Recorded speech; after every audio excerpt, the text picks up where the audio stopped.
बिस्मिल्लाहिर्रहमानिर्रहीम। अस्सलाम वालेकुम। इंशाल्लाह मेरे सब बहन भाई ठीक ठाक होंगे। अल्लाह ताला आप सबको हमेशा खुश रखे, आबाद रखे, हंसता मुस्कुराता रखे। जी आज मैं बना रही हूँ वाइट बीफ पुलाव। बहुत ही टेस्टी, बहुत ही मज़ेदार बनता है और ख़ास करके ये बूढ़ों के लिए, बच्चों के लिए है जो कहते हैं कि हमें तेज़ मसालों वाले चावल नहीं पसंद, तो पुलाव नहीं पसंद, तो उनके लिए ये बनाएं तो इंशाल्लाह उनको बहुत ही ज़्यादा पसंद आएगा। तो आप मेरी वीडियो शुरू करने से पहले प्लीज़ मेरी आपसे रिक्वेस्ट होती है, जो भी मेरे बहन भाई चैनल पर पहली दफ़ा आएँ तो चैनल को सब्सक्राइब ज़रूर किया करें। तो चलें जी वीडियो शुरू करते हैं। बिस्मिल्लाहिर्रहमानिर्रहीम। यहाँ पर मैंने प्रेशर कुकर को चूल्हे पर रख दिया हुआ है। तो यहाँ पर 1 किलो बीफ है और अब हम इसको प्रेशर कुकर में डाल देते हैं। इसके बाद हम इसमें डाल देंगे पानी।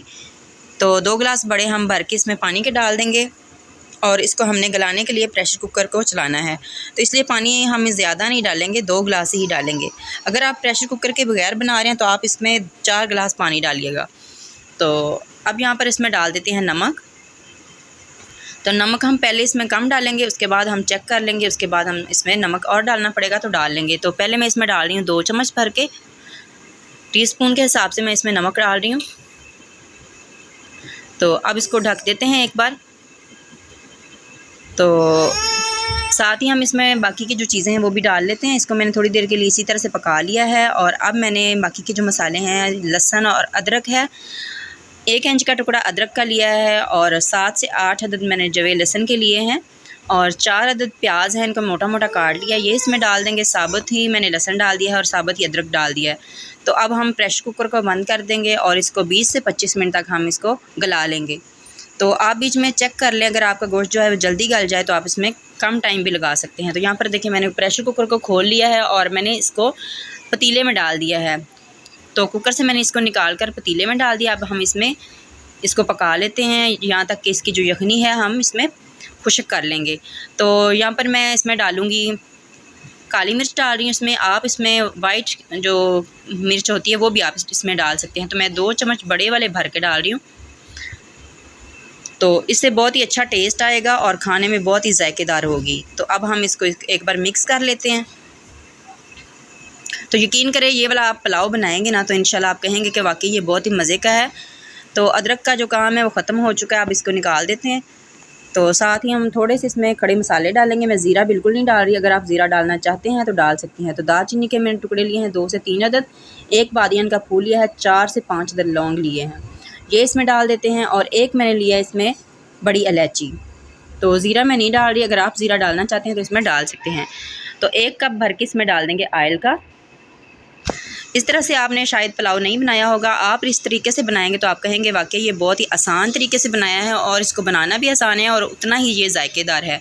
4 से 5 अदद मैंने ली हैं हरी मिर्चें और ये इसमें मैंने काट कर इसमें डाल दी हैं।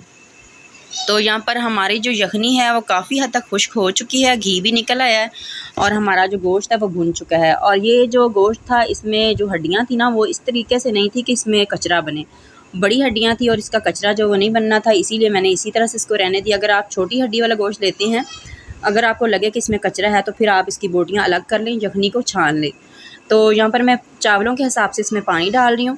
1 किलो चावल हैं तो आप भी चावलों के हिसाब से इसमें पानी डाल सकते हैं। तो हरा धनिया और पुदीना जो है मैंने काट कर रखा हुआ था, ये इसमें डाल देते हैं। और पुलाव में, बिरयानी में अगर हरा धनिया और पुदीना जो है वो डालें तो वो बहुत ही जायकेदार और बहुत ही प्यारा खुशबू वाला बनता है। तो अब इसको ढक देते हैं। तो यहाँ पर देखें इसको मैंने ढक दिया था और उबाल आना शुरू हो गया बहुत अच्छे तरीके से। तो अब हम इसमें चावल डाल देंगे। तो चावलों को मैंने 20 से 25 मिनट तक भिगो कर रखा हुआ था, अच्छे वाले चावल हैं। तो अब हम इसमें चावल डाल देते हैं। चावलों का पानी जो है मैंने निचोड़ दिया है। तो सबसे पहले मैं चम्मच रखती हूँ इसलिए क्योंकि जो छींटे होती हैं ना वो हाथों के ऊपर पड़ती हैं, तो चम्मच बीच में रख दिया करें तो इससे जो चावल आप डालते हैं तो इससे आपके ऊपर छींटे नहीं पड़ेंगी। एक बार हल्का से इसको हिला लेते हैं और इसको फिर से ढक देंगे। तो यहाँ पर आप इसको एक बार उबाल आने देते हैं और यहाँ पर नमक भी आप चेक कर सकते हैं, अगर आपको लगे कि नमक कम है तो यहाँ पर इसमें नमक डाल दें। तो अब मैं इसको ढक रही हूँ। तो ख़ास करके जो बच्चे होते हैं ना वो बहुत नखरे करते हैं कि ज़ीरा उसमें आए, तो बच्चे कहते हैं कि ज़ीरा इसमें क्यों डाला है। इसीलिए इस तरह से अगर आप पुलाव बनाकर बच्चों को खिलाएंगे, जो बूढ़े हमारे होते हैं बुज़ुर्ग, उनको भी ये पुलाव जो है बहुत ही पसंद आएगा। बीमार के लिए भी आप बना सकते हैं। तो यहाँ पर देखें पानी हमारे जो चावलों का है वो खुश्क हो चुका है। तो अब हम इसको दम लगाएंगे। तो जब आपने दम लगाना हो तो चावलों को बहुत ज़्यादा नहीं हिलाना होता, बस साइडों से थोड़ा थोड़ा हिलाया करें ताकि चावल जो है वो टूटे नहीं। तो थोड़ा सा इसको मैंने हिला दिया। अब हम इसके ऊपर दम लगा देंगे और मैं रुमाल के साथ इसको दम लगा रही हूँ। रुमाल के साथ दम जो है वो बहुत ही अच्छा लगता है। तो दम लगाएंगे हम 15 मिनट तक इसको। अगर आपके चावलों में ज़्यादा कनी है तो आप इसको 20 से 25 मिनट भी लगा सकते हैं। तो मैं यहाँ पर इसको सिर्फ 15 मिनट के लिए दम लगाऊंगी। आंच मैंने स्लो कर दी है।